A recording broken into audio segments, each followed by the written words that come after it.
Assalamualaikum warahmatullahi wabarakatuh. Nama saya Muhammad Hafiz. Saya dari kelompok 12 dan saya akan mempresentasikan materi saya yang berjudul analisis daya pembeda pada butir soal. Nah, jadi daya pembeda soal menurut Daryanto bahwa daya pembeda soal adalah kemampuan sesuatu soal untuk membedakan antara siswa yang pandai berkemampuan tinggi dengan siswa yang bodoh atau berkemampuan rendah. Dan juga menurut Sudijono, mengetahui daya pembeda item itu penting sekali. Sebab salah satu dasar yang dipegangi untuk menyusun butir-butir item tes hasil belajar adalah adanya anggapan bahwa kemampuan antara tes yang satu dan tes yang lainnya itu berbeda-beda. Dan bahwa butir-butir item tes hasil belajar itu haruslah mampu memberikan hasil tes yang mencerminkan adanya perbedaan-perbedaan kemampuan yang terdapat di kalangan tes tersebut. Dan daya beda. Daya beda adalah suatu tes untuk menentukan dapatkah suatu soal membedakan satu kelompok dalam aspek yang diukur sesuai dengan perbedaan yang ada dalam suatu kelompok. Mengetahui daya pembeda itu juga penting sebab salah satu dasar yang dipegang untuk menyusun butir-butir item adalah adanya anggapan bahwa kemampuan siswa satu dan lainnya berbeda. Dan juga butir-butir tes hasil belajar siswa itu haruslah mampu memberikan cerminan yang berbeda terhadap siswa agar tidak ada kekeliruan. Yang dimaksud tidak ada kekeliruan di sini itu adalah pandangan seorang guru kepada muridnya, yang mungkin seorang guru melihat muridnya yang kelihatannya sangat rajin, periang, dia adalah sesosok anak murid yang berkemampuan tinggi atau pintar. Dan juga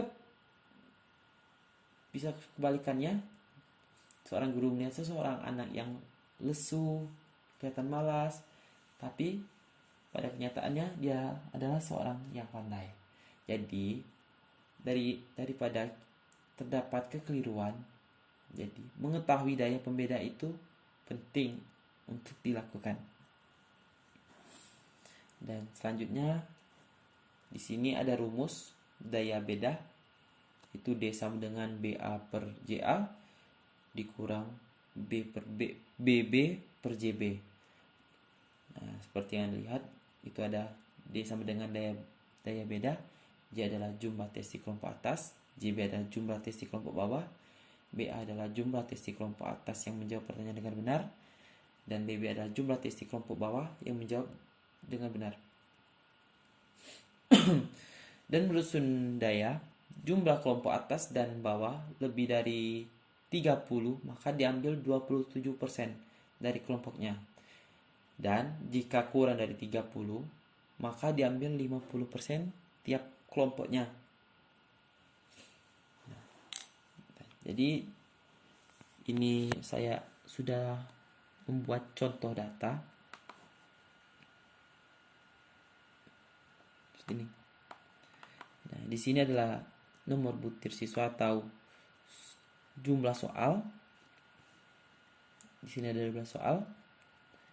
Dan di sini adalah nama-nama dari kelompok tersebut. Nah, di sini kita memiliki 15 nama. Dan di sini adalah jumlah penilaiannya, betul salah. Dan ini adalah jumlah akhir dari 12 pertanyaan.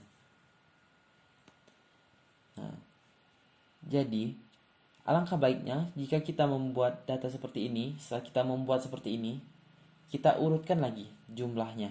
Jumlah ini yang saya blok ini dari yang terbesar sampai yang terkecil. Seperti ini. Nah, ini sudah diurutkan dari jumlah yang terbesar sampai yang terkecil. Jadi jumlah muridnya ada 15. kembali lagi kepada pernyataan dari Sundaya. Jika jumlah kelompok atas dan bawah lebih dari 30, maka diambil 27%. Dan jika kurang dari 30, maka diambil 50% tiap kelompok. Nah, jadi ini karena di contoh ini ada 15 soal, maka itu hitungannya di bawah 30, otomatis diambil 50% tiap kelompok. Jadi 15 dibagi 2 sama dengan 7,5. Karena ini seorang individu, tidak ada manusia setengah, jadi kita bulatkan menjadi 7.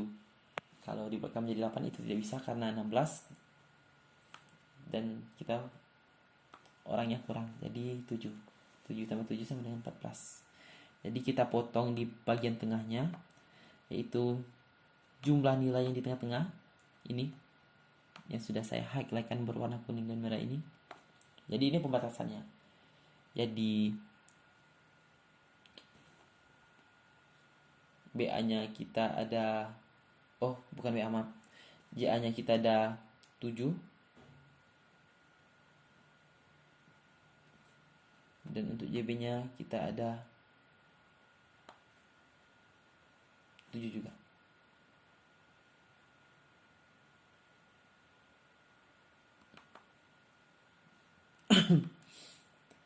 Nah, jadi jika kita menemukan soal seperti carilah daya beda soal item nomor 1. Kembali lagi ke soalnya. Kembali lagi ke rumus yang tadi, yang ini. D sama dengan BA per JA dikurang BB per JB. Nah, jadi daya beda sama dengan jumlah tes di kelompok atas. Kita lihat tadi. Nih, jumlah tes di kelompok atas. Nah, ini ada 7.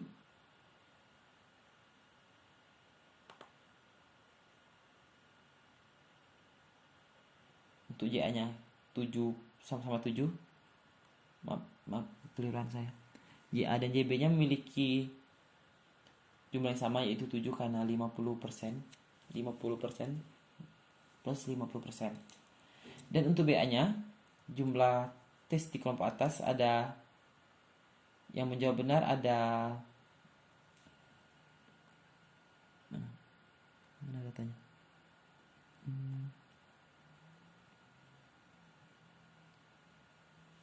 Ini jawab benar ada, kita hitung ya. 1, 2, 3, 4, 5, 6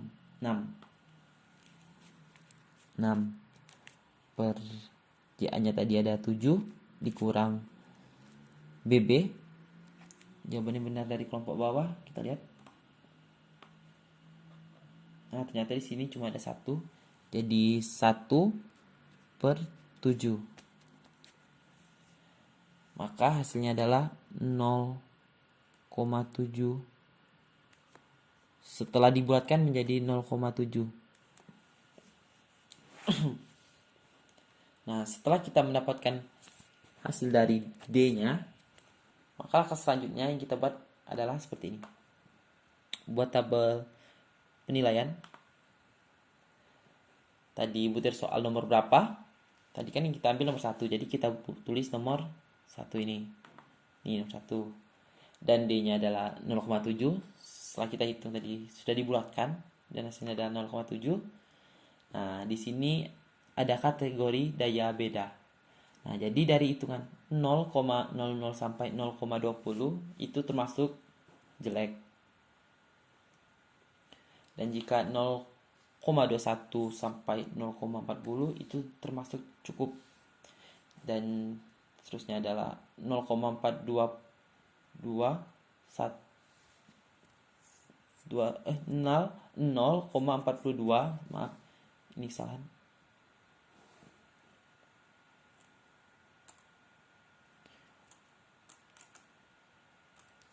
0,40 sampai 0,42 0,70 itu kategorinya baik, dan 0,71 sampai 1 itu sangat baik. Jadi di sini 0,7. Jadi kategori daya bedanya yaitu baik. Nah, jadi mungkin hanya itu yang bisa saya sampaikan pada kalian. Lebih dan kurang saya mohon maaf. Wabillahi taufiq wal hidayah. Wassalamualaikum warahmatullahi wabarakatuh.